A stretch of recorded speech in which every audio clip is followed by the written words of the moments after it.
Student কেমন আছো? আশা করি প্রত্যেকে ভীষণ ভালো আছো। এটা একটা কোশ্চেন, আই হোপ স্ক্রিনের উপর দেখা যাচ্ছে, তাই না? এই কোশ্চেনটা বেসিক্যালি ইন্ট্রোডাকশন পার্ট, যে আমি একটা লেকচার আছে তার উপর বেস করে এই কোশ্চেনটা পিক করেছি, এবং তোমাদের সাথে এই কোশ্চেনটা কিভাবে অ্যাপ্রোচ করতে হয় সেটা আলোচনা করব, ডিসকাস করব। ওকে, চলো প্রথমে আমরা কোশ্চেনটা পড়ে নিই। কি বলেছে দেখো, write the first three term of the sequence defined by a1 equal to 2, a1 equal to 2 দেয়া রয়েছে, আর কি আছে an plus 1 equal to 2an plus 3 by an plus 2। ঠিক আছে, তাহলে দেখো a1 এর মান অলরেডি দেয়া রয়েছে, তিনটে আমার সিকোয়েন্স নিতে হবে, a2 সমান কত বের করতে হবে, আর a3 সমান কত সেটা বের করতে হবে, তাই তো? হ্যাঁ তাই।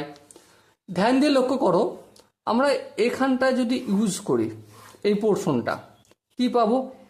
এন এর জায়গায় আমি 1 যদি পুট করি তাহলে দেখো 1 প্লাস 1 2 হয়ে যাবে, হ্যাঁ, তাহলে a2 পেয়ে যাব। একইভাবে রাইট হ্যান্ড সাইডেও 2a1 পুট করব প্লাস 3a1 প্লাস 2।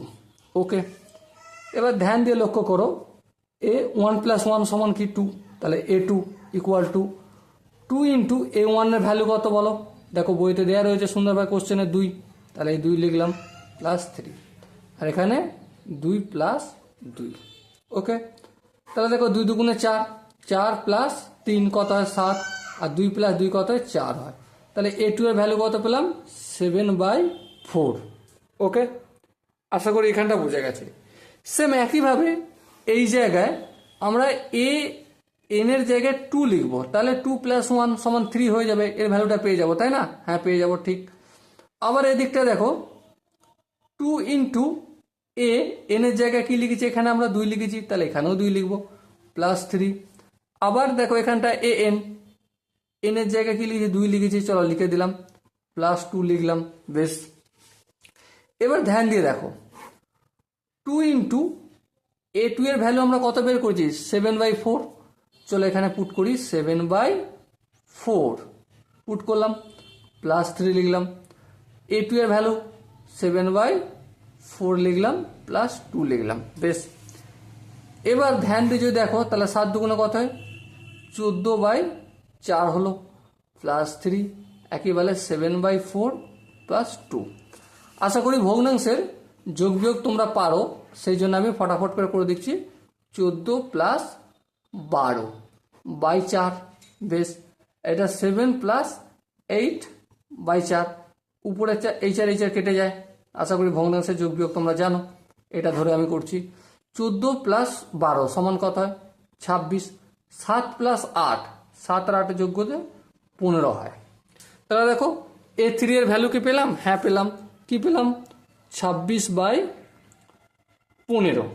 ওকে, তাহলে যদি আমাদের আনসারটা লিখতে হয়, the first FIRST, first three sequence আর কি কি? প্রথম তিনটা সিকোয়েন্স দেখো 2 পেয়েছিলাম, চলো এখানে আমি 2 লিখব। তারপর দেখো a2 এর ক্ষেত্রে কি পেয়েছিলাম? 7/4, চলো এই 7/4 লিখলাম। তারপর a3 ক্ষেত্রে 26/15, চলো লিখলাম এই 26/15। অঙ্ক আমার কমপ্লিট। তো আশা করি যে স্টুডেন্ট তোমাদের অঙ্কের যে অঙ্কটা কষেছি কোনো জায়গায় ডাউট হয়নি। এরপরও তোমাদের যদি মনে হয় যে কোনো জায়গায় দাদা এই জায়গাটা বুঝতে অসুবিধা হচ্ছে, তো ডেফিনেটলি তোমরা কমেন্টে জানাতে পারো, আমি আরও ডিটেলসে অঙ্কটা ক্লিয়ার করব। ওকে, চলো দেখা হচ্ছে পরের সেশনে, ততক্ষণ পর্যন্ত জয় হিন্দ।